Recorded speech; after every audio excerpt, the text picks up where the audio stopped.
Welcome all you wonderful fans of the Fire Emblem. My name is Mangs, and I welcome you guys back to the Fire Emblem Beginner's Guide to Conquests. Today we are taking a look at Chapter 9, so prepare your battering rams, cause we have a fort to knock down.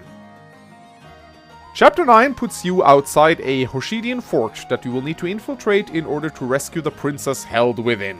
There are many enemies here, and they are very smartly positioned, so you will have a tough time if you just charge in guns blazing. The main entrance to the fort is open, but protected by some very nasty spearmen and an archer. Luckily for you, there are not one, but two walls that can be broken down for easy access.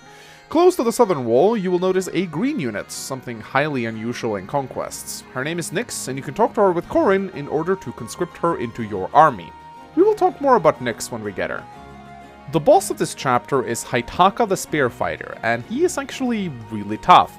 In addition to very high base stats, he will rally defense to the two archers at his side, and if you are not careful, you will find that he can actually deliver some very nasty dual strikes through the wall if you get too close.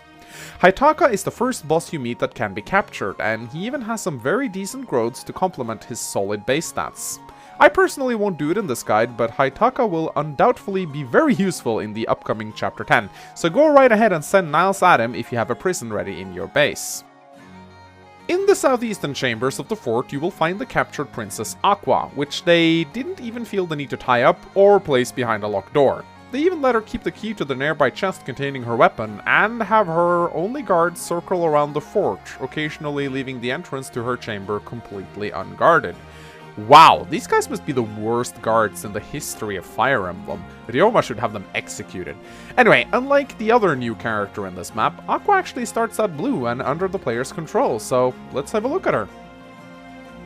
Aqua is perhaps one of the most useful units in the entire game. She has the ability to sing for other units to give them an additional turn, and while this may not seem all that impressive to newer and inexperienced players, I can absolutely guarantee you that this is borderline game-breaking if utilized right. Being a dancer, she cannot promote, but she levels all the way up to level 40. Aqua can actually fight, but her pitiful strength growth and the fact that she has less durability than wet tissue paper means that she probably won't see much combat, and you will most likely never get her to attack enough times to even get past E rank in lances. Still, Aqua gives you so much more versatility simply by being present on the battlefield, and in addition to her singing, she has 4 unique personal skills. Aqua starts out with the skill Healing Descendant, which means she will passively heal allied units within 2 tiles of her for 10% of their max hit points at the start of your turn. This may not sound like much, but any passive healing is good when you can get it, and remember that in Fire Emblem, 1 hit point can mean the difference between life and death. At level 10, Aqua will gain her most useful skill by far, Inspiring Song, which increases the skill, speed, and luck of anyone she sings for by 3 points for 1 turn. This is overpowered as hell, and I often find myself needing the boost of stats more than the actual turn she provides. Giving a unit plus 3 speed alone can make all the difference between making the unit double or not, which can make you kill an enemy you otherwise would not be able to. At level 25, Aqua will gain Voice of Peace, which reduces the damage done by enemies within 2 tiles by 2. This is one of her weaker skills, as you normally don't want to have Aqua in the center of the conflict where this skill is most needed, but it is still a nice passive damage reduction nevertheless, and it also helps Aqua stay alive a little longer should she take the occasional stray attack. And finally, at level 35, she gains her last skill, Foreign Princess, which is very similar to Voice of Peace, only that it affects foreign enemies, and by that, it means that if you find yourself fighting against other Norians, they won't be affected by this. The damage reduction also stacks with Voice of Peace, but you usually won't see the skill until the endgame, so it really doesn't end up mattering all that much. If you want to be a cheap bastard, this chapter has no turn limit, and after defeating the enemies and the boss, you can decide to just give Aqua a lot of experience by just spamming Sing and End Turn. She will at some point stop getting experience from this, so you can't max her out this way, but some people prefer to at least level her up to level 10, so that they can get access to Inspiring Song before the next chapter. I personally won't do it in this guide, but go right ahead if you don't mind getting a horrible turn counts. The Dragon Vein of this map, when activated, will rain down acid in the center of the fort, dropping all units in the area down to 1 health. It may look out of your reach, but luckily Aqua just happens to be a royal with dragon blood, meaning she can conveniently waltz right up to it and give those Hoshidian guards a nice surprise. It may not look very impressive at first, but this dragon vein can be utilized to great effect later on in the chapter. There are 2 chests in this fort too, one of them containing Aqua's brass naginata, the other one containing a rescue staff, a very useful item that can warp a faraway unit to a tile adjacent to the caster. It will actually prove very useful in this map. Aside from that, this map looks fairly straightforward. But wait, there's more. Notice the stairs? Well, if you know anything about stairs and indoor maps, they often mean reinforcements, and this map is no exception. Only that, unlike the previous Fire Emblem games, where you could simply have your units stand on top of the stairs to block the reinforcements, this no longer works, as the units will simply dart past you. I actually do not 100% know how the reinforcements on this map works, but they seem to either pop out at turn 7 or when you have at least one unit enter the area affected by the Dragon Vein. I have actually been able to completely avoid these spawns by avoiding the area entirely, but I consider this a lot of missed experience and I won't do it in this guide, especially with chapter 10 looming ahead. Anyway, now that that's done and over with, let us begin the actual chapter. I decided to pair up Corrin with Silas with the objective of recruiting Nyx on the southern side of the fortress, while sending everyone else charging through the main gates. I put up a very careful formation with Effie and Arthur leading the charge, but it is worth noting that on hard mode and higher, these spear fighters will come with a very nasty skill, Seal Defense, which makes them debuff their target's defense by 6 points after combat, even if they miss. This will make taking all 3 of their attacks, even for a bulky unit such as Effie, impossible. You might be forced to simply take them on one at a time on higher difficulties, but even on normal difficulty, this enemy phase is extremely precarious, as you will soon see.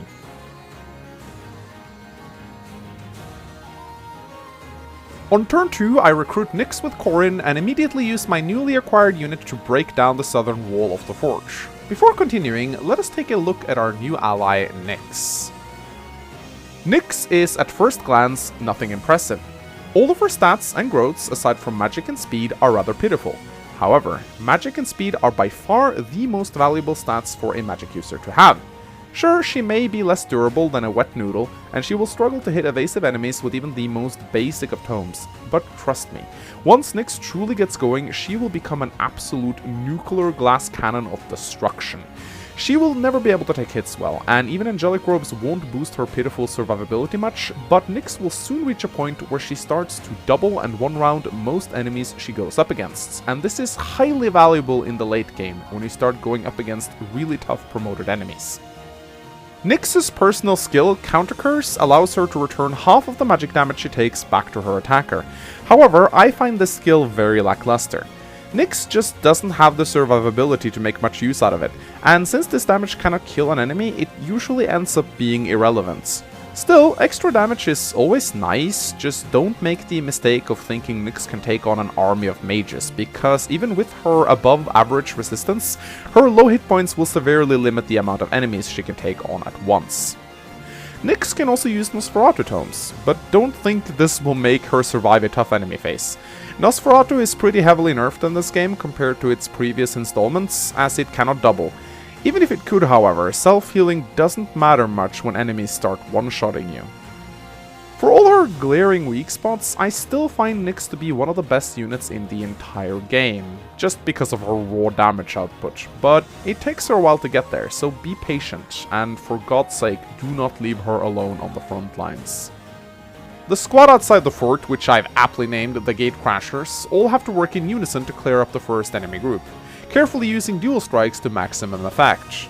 Even if you cannot clean them all up on this turn, however, don't despair, you can easily dispatch them later on.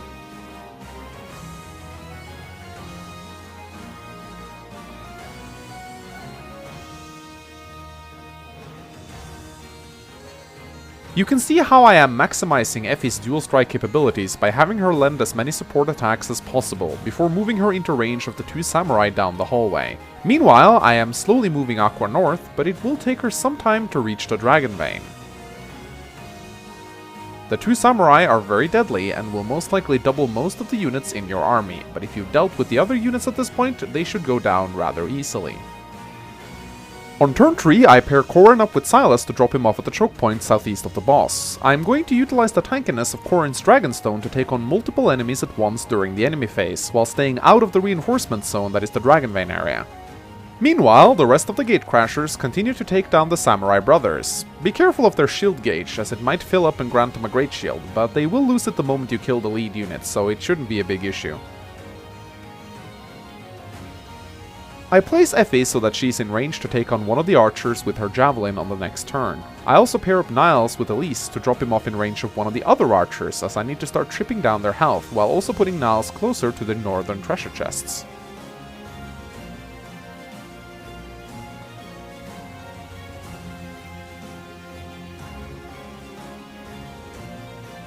In the center of the fort, I will really push my Corrin's tanking abilities to the limit, as he moves from one choke point to the other. Silas and Nyx will help him out where they can, with the goal of gathering up as many enemy units as possible for the incoming acid rain.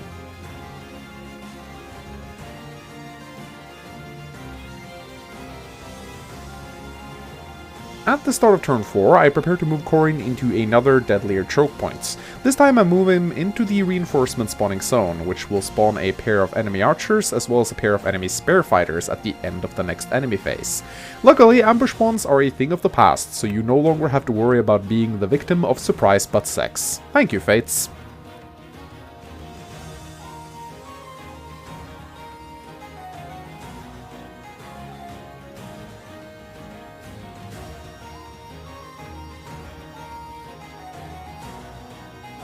With the help of Elise, I'm able to get the jump on the enemy archer with Niles. This is important because I will soon be needing the rescue staff locked away in the treasure chest to get a certain unit out of a pinch. On my way to the Dragon Vein, I also grab Aqua's weapon from the chests. If you want to spare yourself a chest key, you can just let Niles open it, but honestly I couldn't be asked getting him down there.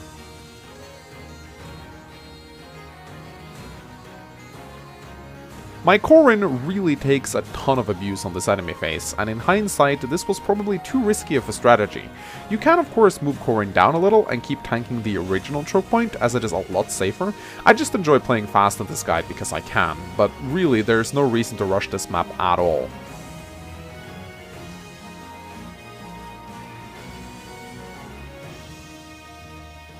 As turn 5 rolls in, the enemy reinforcements charge up the stairs, and I prepare myself to gather up as many of them as possible.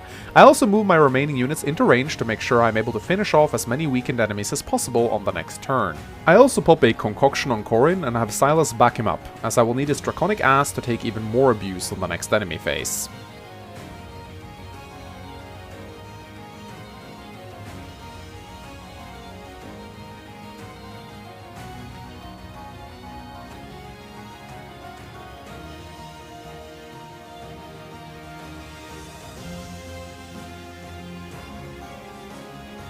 My plan works almost perfectly, but because I rushed ahead a little too fast, some of the reinforcements are allured by Aqua's feminine charms and attempts to rush for her instead of moving into range of the acid rain, as I had initially planned. Luckily, I just acquired the perfect tool to get her out of there, the rescue staff. Before Elise warps her out of danger, however, Aqua pops what seems to be a rather hazardous dragon vein, as she rains down acid upon her own allies. While it may look dangerous, this makes it extremely easy for me to clear up the remaining enemies in the middle, as they are all left at very low health, and as long as I can clear out all of them, it doesn't really matter if some of my units gets damaged as well. All I have to do now is to carefully clean up all the enemies left at 1 health and prepare to take on the stragglers coming from the right, as well as the boss.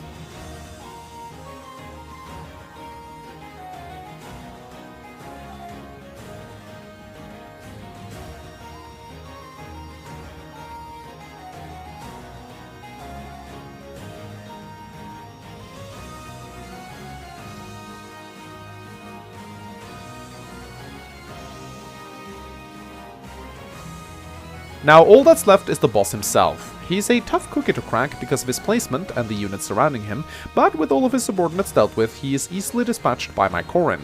I certainly had the option to take my sweet time and capture him, but honestly I didn't feel the need to. He goes down quickly enough and provides me with a heart seal. If you haven't reclassed Odin to a samurai at this point, this is a brilliant time to do so. Since Fates no longer requires you to use your lord to seize the throne, I instead utilize Felicia for the task and complete chapter 9 in 8 turns. Join me next time as we take on the chapter that was actually my whole inspiration for making this guide in the first place, the long-awaited Chapter 10. In the meanwhile, please consider giving this video a like and a comment if you found it helpful or entertaining. Thank you for watching my guide, my name has been Manx, and I will see you guys very soon. Bye bye!